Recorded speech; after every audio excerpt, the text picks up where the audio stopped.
Welcome to We Talk English, your favorite English podcast. We're excited to have you with us today. Before we dive in, don't forget to like and subscribe to stay connected for regular English learning podcasts. Let's get started.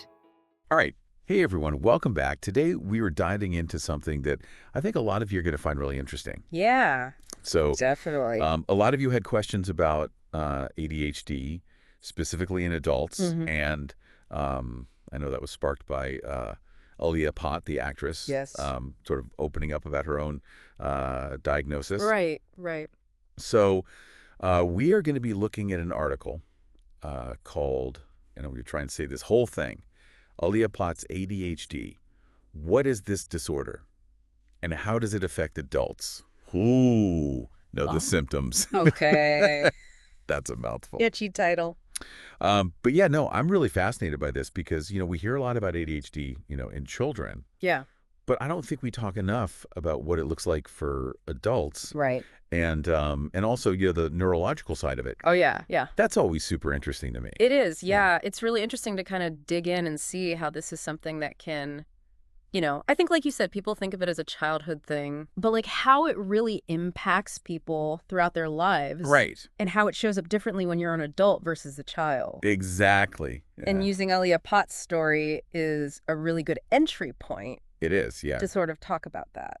Yeah, so she mentioned that, like, even as a kid, she was kind of like zoning out. Like, that was something that she was doing as a child. But it sounds like she was only recently diagnosed. So does that mean that a lot of times, like, people kind of go through childhood without ever getting diagnosed? Or is it?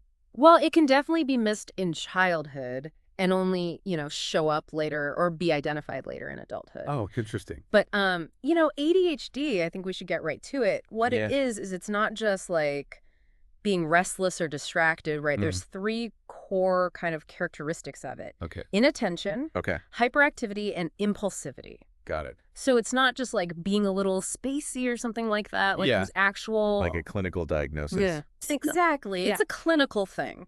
So I do think it's interesting because I feel like, as an adult, those things might manifest in different ways. Absolutely. Than they do for a child. Yeah, it's a lot more subtle. Yeah. And it might not be as obvious. Right. Especially because, as adults, we've kind of learned to maybe mask some of these things. Well, that's interesting. Or develop coping mechanisms. Yeah. But it's definitely still there. So she had mentioned that she was struggling to focus when people were talking to her. Yeah. Like to follow conversations. Yeah. So what are some other examples maybe of how those, those three core characteristics might show up in everyday life? Well, like with inattention, you might have trouble like following through on tasks, right? Or maybe you're constantly losing things. Oh, yeah. Or you're easily distracted by, whatever is going on around you. Sure. And then with hyperactivity, you might feel restless all the time. Like you can't relax. Yeah. You might be fidgeting or pacing. Oh, okay. And then with impulsivity, think about those times that you interrupt someone. Oh, yeah. Without even thinking. I do that sometimes. Or maybe you buy something that you don't need. Oh, yeah. And then later you're like, oh, why did I do that? Yeah. So those are just some examples of how it can manifest. That makes a lot of sense. And, I can really see how that could, impact your work and your relationships and just your overall well-being. Absolutely. It can make life really challenging in a lot of ways. Right. So the article also talked about the science behind it. Yeah. Which I always think is so fascinating. Yeah, it's super interesting. So they were talking about something with the frontal lobe. Oh, yeah. Developing slower in people with ADHD. Right. So research has shown that the frontal lobe, which is the part of your brain that's responsible for what we call executive functions. Okay. That part of the brain tends to develop a little bit slower. Okay, wait, hold on. Executive functions. I've heard that term before. Yeah. What exactly does that mean? So executive functions, it's basically like the control center of your brain. Okay. It helps you manage tasks, plan things, organize, regulate your emotions. So think about like if you're trying to organize a big project, right? Yeah. Or, you're trying to resist eating that extra piece of cake. Oh, yeah? Or you're trying to stay calm in a really stressful situation. Mm-hmm. All of those things require good executive function. Interesting. And so for people with ADHD, because that part of the brain is developing a little bit slower, those executive functions might not be as, like, finely tuned. Oh, I see. That makes sense. So it can make it harder to do those things. So if the frontal lobe is responsible for managing attention, is that kind of like the root of why people with ADHD struggle to focus? Well, it's part of it. Okay. But it's even more interesting than that. The article talked about how there are different types of attention. Oh, okay. So there's something called automatic attention. Okay. And then there's something called directed attention. Okay. So automatic attention is the kind of attention that you use when you're doing something that you really enjoy. Okay. So, like, let's say you love to paint, right? When you're painting, you're completely absorbed in it. You're not even thinking about anything else. That's automatic attention. Got it. And people with ADHD, they often have no problem with automatic attention. Oh, interesting. In fact, they might even be really good at it. Okay. But then there's directed attention, and that's the kind of attention that you need to use when you're doing something that's not so interesting or it's really challenging. Yeah. So, like, think about doing your taxes, right? Or like, sitting through a really boring meeting. Oh, yeah. That requires directed attention. Got it. And that's where people with ADHD often struggle. Yeah. No, that makes a lot of sense. And it makes me wonder, too, if we're kind of misinterpreting inattentiveness. You know what I mean? Actually, absolutely. Like, could it be that someone with ADHD is actually really focused? Yes. It's just not on the thing that we want them to be focused on. Exactly. You hit the nail on the head. It's all about, like, what their brain is finding stimulating in that moment. Yeah. So, someone with ADHD might have a really hard time sitting through a lecture, right? Yeah. But then later that night, they might be completely absorbed in, like, building a website or writing a song or, something that they're really passionate about. Exactly. Yeah, that makes a lot of sense. So it's not that they can't focus. Yeah. It's just that their brain is prioritizing different things. It's interesting, yeah. Yeah. So I imagine, that can lead to a lot of misunderstandings. Absolutely. Especially for adults who,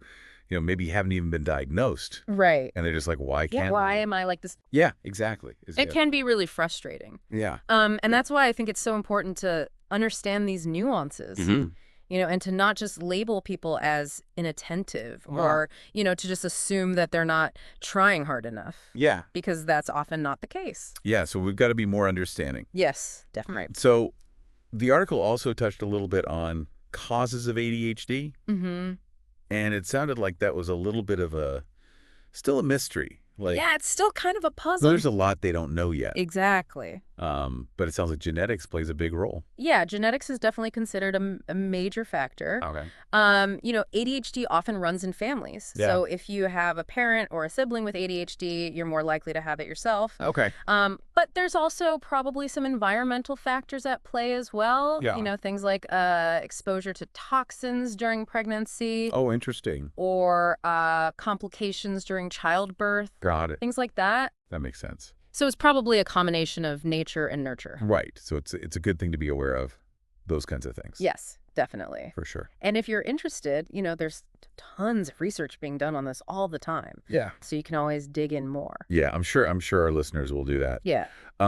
So they also listed some of the kind of common symptoms in adults. Yes. So could you walk us through some of those? Sure. But before I do, I just want to emphasize that it's just for informational purposes. This is not self-diagnosis. Right. If you think that you might have ADHD, it's really important to talk to a healthcare professional. Absolutely, yes. To get a proper evaluation. Agreed.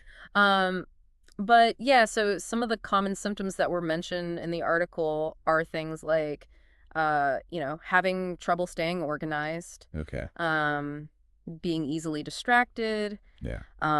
Making impulsive decisions. Right. You might have difficulty following instructions. You might be forgetful. You might procrastinate, especially on tasks that you find challenging. Right. So, those are just some examples. Yeah. And honestly, like, I relate to a lot of those. Yeah, I think a lot of people do. And I don't have ADHD. Right. So is it normal to kind of like feel like you experience some of those things? Yeah, absolutely. I mean, everyone experiences these things to some degree. Right. Right? Like, everyone gets distracted sometimes. Everyone forgets things sometimes. Yeah. But it's the persistence and the impact that it has on your life that really differentiate like a typical experience from a clinical diagnosis. Got it. So it's really more about like how much it's affecting your life. Exactly. Okay. That makes sense. Yeah. So I think we've covered a lot of really good information here. Yeah, we've covered a lot. So as we kind of wrap up, what are some of the key takeaways? Okay. So I think the most important thing to remember is that ADHD is not just a childhood condition. Right. It can really significantly impact adults. And I think it's also really important to understand the core characteristics of ADHD and how they manifest in adults, because that can help us to be more empathetic and supportive of people who are struggling with this. Yeah, and I love that point about, even though it presents challenges, it also comes with some really unique strengths. Yes. Absolutely. And that's something I think we should celebrate. Yes, absolutely. So I think this has been a really, really great deep dive. Yeah, it's been fun. And remember, you can always keep learning. Yeah, always more to learn. But thanks so much for joining us today. Thanks for having me. And we'll see you next time. See you later. Bye. Bye.